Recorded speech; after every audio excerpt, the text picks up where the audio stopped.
Hi, how's it going? I hope everyone watching this is doing well. Welcome to the technological adoption presentation. Now, this assignment actually consists of 4 questions. Question 1, how do your differences in adoption category affect your communication with each individual?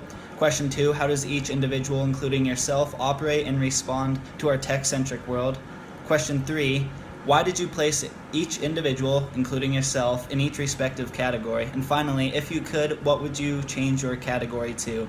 Provide reasons and an explanation for your thought process.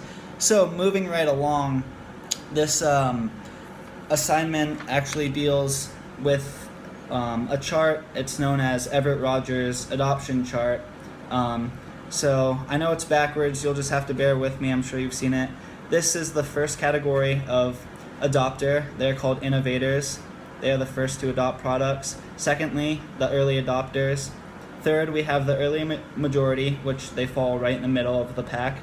Fourth, we have the late majority. And then finally, we have the laggards. And the laggards are the last to adopt a certain product or service or technology.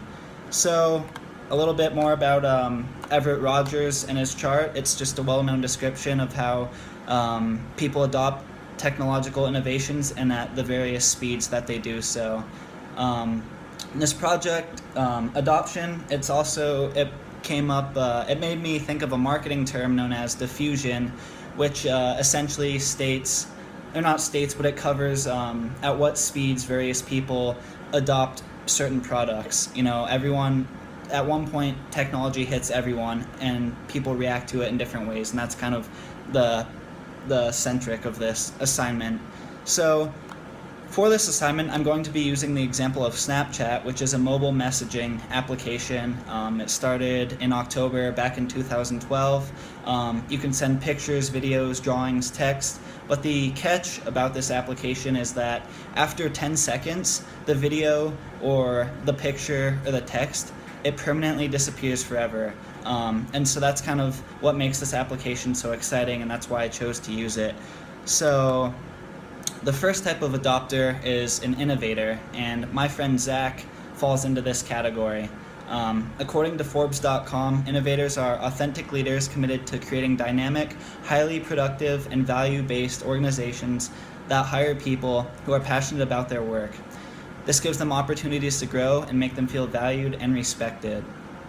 So, Zach, he's an innovator. When Snapchat first came out, he was the first one out of all my friends to have it, and then he kind of influenced the rest of us to hop onto the bandwagon. And on page 24 of our textbook, the author says, when faced with a new communication medium, the immediate challenge for scholars, users, and non-users is to make sense of it. And I think that actually sums up the role of innovators. They're the first people that are making sense of new technologies. Moving right along, early adopters. My brother Luke is an early adopter, and I say this because he adopted Snapchat next, and then he passed it along to me. I fall into the early majority category, which is smack dab in the middle.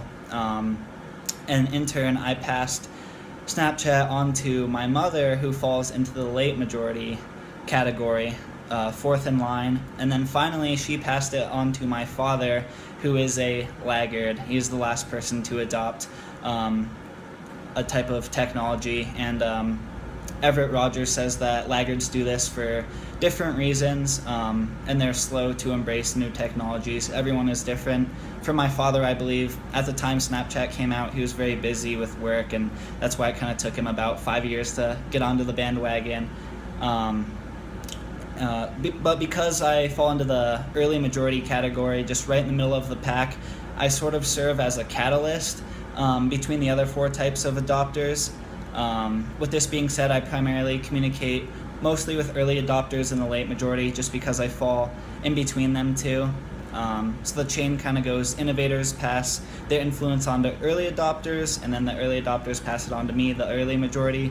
I pass it on to the late majority, and finally they transfer it to the laggards. And in response to the last question, if I could change my adopter category, I would actually leave it as early majority. I kind of enjoy the middleman type role that I play in adoption and diffusion, and that's that. Thank you for listening, and have a great rest of your day.